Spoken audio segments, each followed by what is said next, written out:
That's for you. No, you can. That's for them. It's for them. Oh, It's our award for them. okay.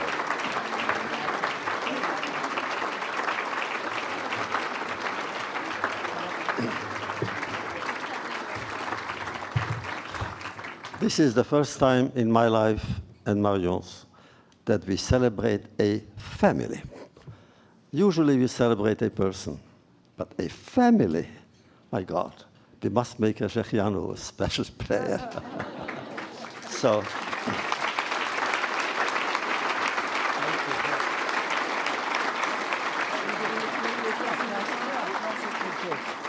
in truth, every one of them should be celebrated alone. They deserve it. But together, it's more beautiful because it's a precedent.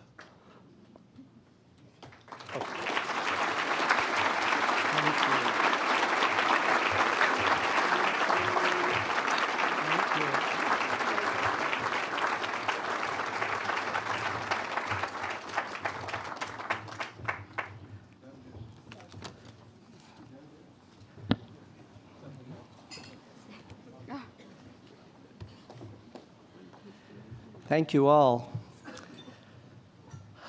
I'm nervous. Oh, sorry. Ellie's nervous. Ellie Winkelman is nervous, too. I've learned tonight, among other things, that my future on the big screen is not what I hoped it would be.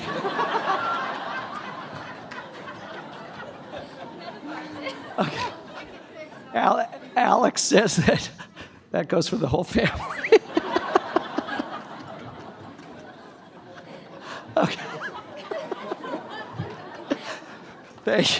Thank you.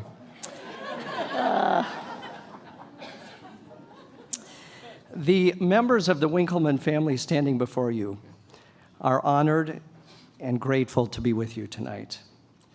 On behalf of the five of us, thank you very much. I must also thank Audrey and Ray, who have shown so many the path to a better world. Thanks also to Danny Hamilton, Tracy Solomon, and the tireless and very articulate Tommy Meredith for co-hosting this event. Thank you to the many generous sponsors who made this night possible. Thank you as well to Karen and Tracy and the other ADL professionals here and in Houston. And finally to Abe Foxman and others who are here, representing the national leadership of the Anti-Defamation League. Austin is an extraordinary city, and we are pleased to share some of its citizens, its creativity, and its energy with you this week as the community explores the LIGHT, the Holocaust and Humanity Project. Suzanne and I are often asked what we've done as parents that has resulted in our kids being so involved in our community. Well, first, let me say that our family is pretty much like all families, including the normal tensions, frustrations, jealousies, and arguments that just about everyone experiences.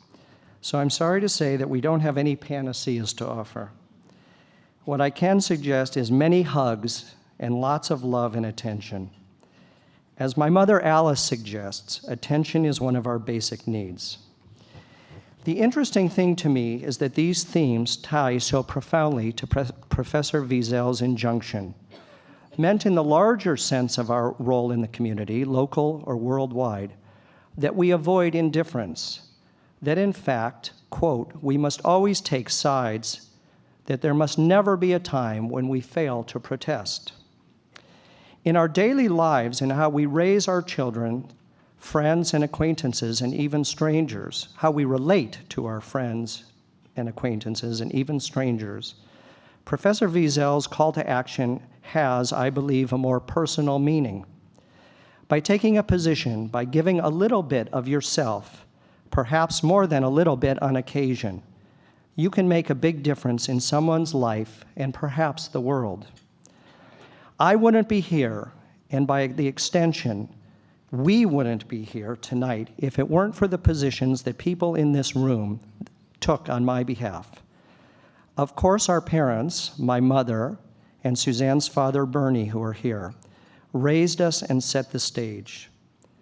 But in my case, 3 other people here tonight chose to be involved in my life to support me when no action, such action, was required. About 30 years ago, I met Herb Simon. He's sitting over there. And we developed a friendship centered on books.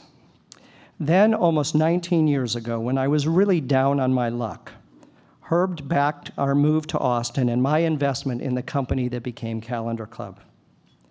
About 10 years later, Marion and Elie Wiesel welcomed me into their extraordinary lives and encouraged me to become involved beyond Austin. With their constant efforts at a time in their lives when they deserve to take it easy, they remind me of what individual human beings can do to heal our world. They are dear people, and I love all of you very much. Before concluding, I'd like to put my 2 cents in. Well, I'm willing to put in more than 2 cents, but to encourage you all to support the great work that ADL does. So many people are just learning tonight that ADL's work extends beyond the Jewish community. And I hope you will go home and think about that and what you can do to be part of this great organization. Thank you once again for this great evening and all your kind and generous words, and the love and support that so many of you share with us. Thank you for brothers David and Drew, who traveled to be here, to Mark Stanley, Steve Gutow, and others who did likewise, to Gabby and Mark, especially Mark, because he was on the video, who shared their love with us tonight through modern technology, and to Lynn and Tom Meredith, who daily show us what it is to be good citizens. We will always remember this honor.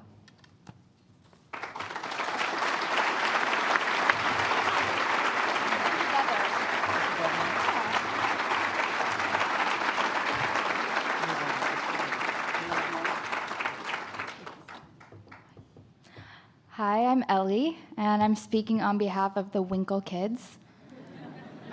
Alex, Jake, and I agree with everything my dad said, except that we're perfect and we never have disagreements amongst ourselves.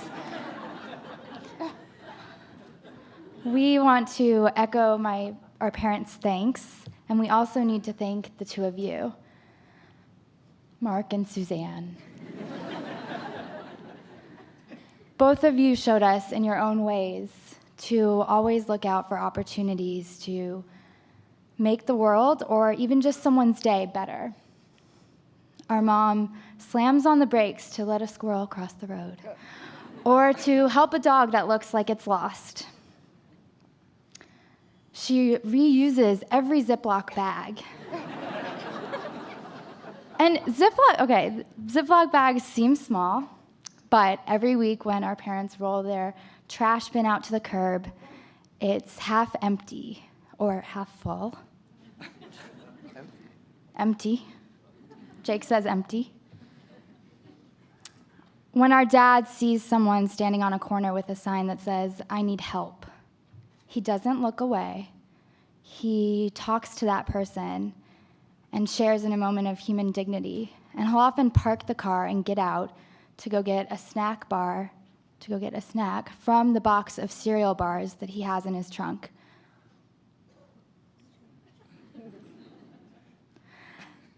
Jake, Alex, and I are engaged in larger scale projects to contribute to the welfare of the world. But these smaller actions are important and make a difference. And watching our parents do acts of loving kindness through their everyday lives inspired us and led us to where we are today. We are so, so grateful to you and many other people in this room. Thank you so much for teaching us to be on constant alert for opportunities to be thoughtful, kind, and proactive. The end.